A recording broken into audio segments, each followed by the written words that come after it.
Everyone, hi, I Purvi. Welcome to our channel. In this video, we discuss chapter 11th of science of class 8th, force and pressure. In class 7th, you have learned how object move. Class 7th में आप लोगों ने पढ़ा object कैसे move करता है, कैसे अपनी प्लेस चेंज करता है. Do you recall how we can decide whether an object is moving fast than the other?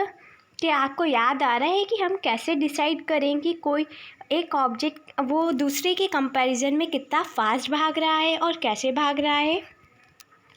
What does the distance moved by an object in unit time indicates? कोई किसी एक object की distance हम कैसे बताएंगे unit time में?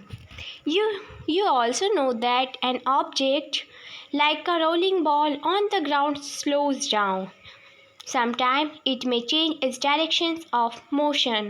आपको याद आ रहा होगा या आपको पता होगा कि ऑब्जेक्ट जैसे कि बॉल रोलिंग जो कि ग्राउंड से नीचे आती है तो वो उसकी स्पीड कम हो जाती है और कभी कभी तो वो मोशन की वजह से अपने डायरेक्शन को भी चेंज कर लेती है.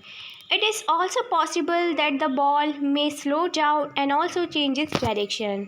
ये भी पॉसिबल है कि बॉल की स्पीड कम हो जाए, उसका डायरेक्शन चेंज हो जाए.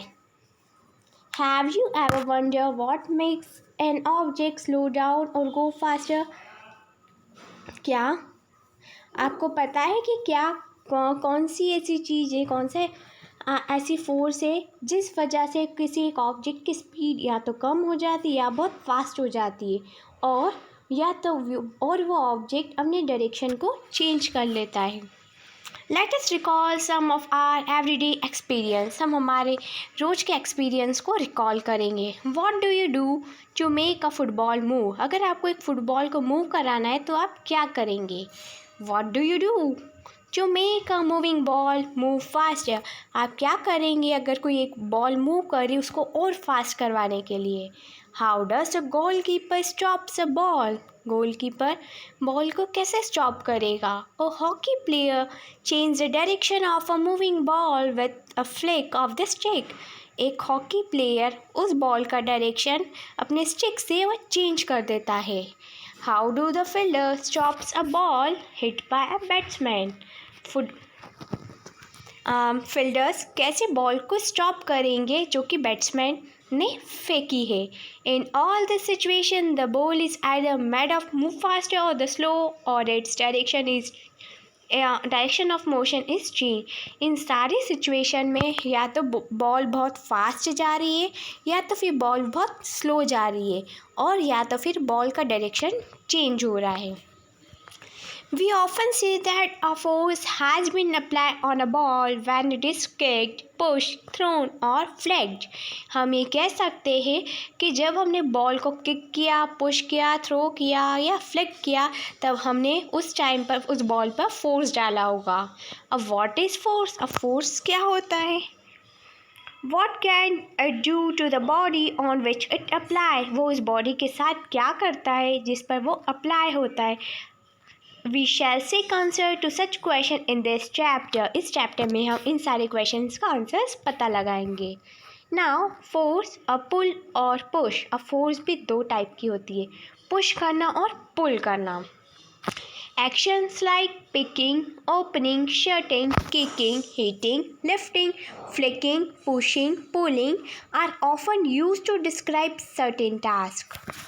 Each of action usually result in some kind of changes in the state of motion of an object. ये सारे changes हमें क्या बताते कि किसी भी object का motion change हुआ है. Can these terms be replaced with one or more terms? क्या इन terms को हम replace कर सकते? Let us find out. जैसे कि हमको एक फिगर दे रखा है 11.1. A figure show a goalkeeper saving a goal. B a hockey player flicking a ball and C a fielder stopping a ball. Do you notice that each of the actions can be grouped as pull or push और बहुत सारे actions है जिसमें से पुल हो रहा है, जिसमें पुश हो रहा है, या तो कुछ ऐसे भी एक्शंस होते हैं जिसमें पुल और पुश दोनों ही होता है। Let us perform activity land point 1। Table land point 1 gives some example of familiar situation involving the motion of an object. You can add some situation or replace the given here. आप इस situation को add भी कर सकते हैं अपने according, या तो फिर replace भी कर सकते हैं। Try to identify the action involved in each case. हमें पता लगाना है कि हर केस में कौन सा एक्शन परफॉर्म हुआ है। एक्शन मीन्स या तो पुल हुआ है या तो फिर पुश हुआ है। And you have to record in the table land point 1।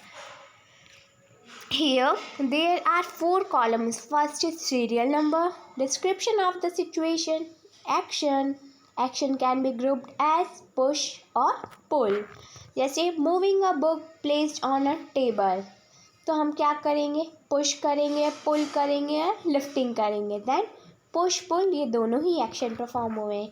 Such that you have to complete this table and you have to answer this table in the comment box.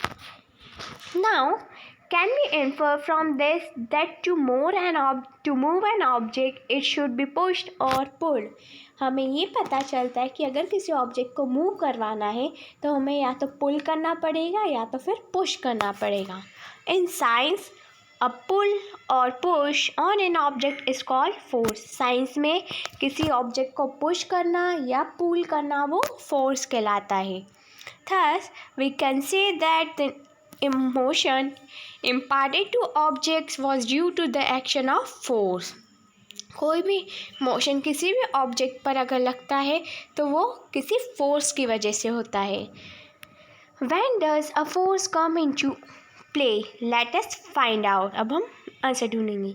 I learned in class 6 that a magnet attract a piece of iron towards it. हमने class 6 में पढ़ा था कि एक magnet iron के piece को अपनी तरफ अट्रैक्ट करती है।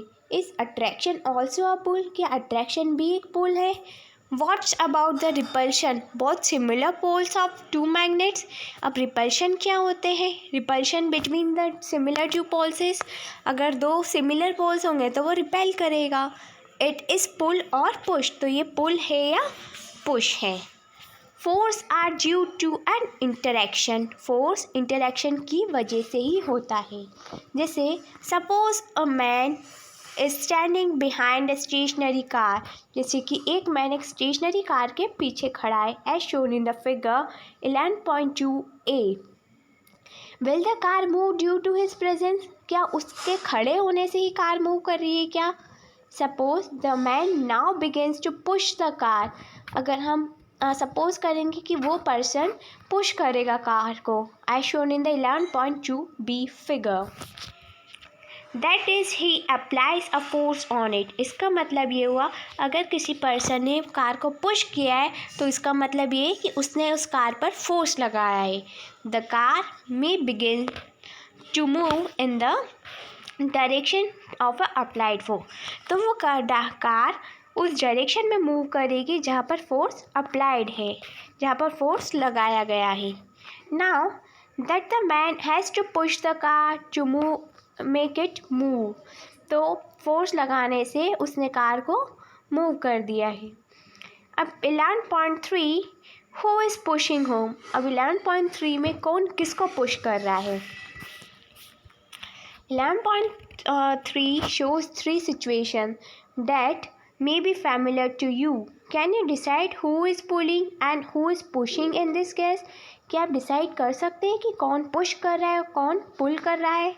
In figure 11.3a, both the girls appear to push each other. 11.3a में दोनों ही गर्ल एक दूसरे को पुश कर रही है।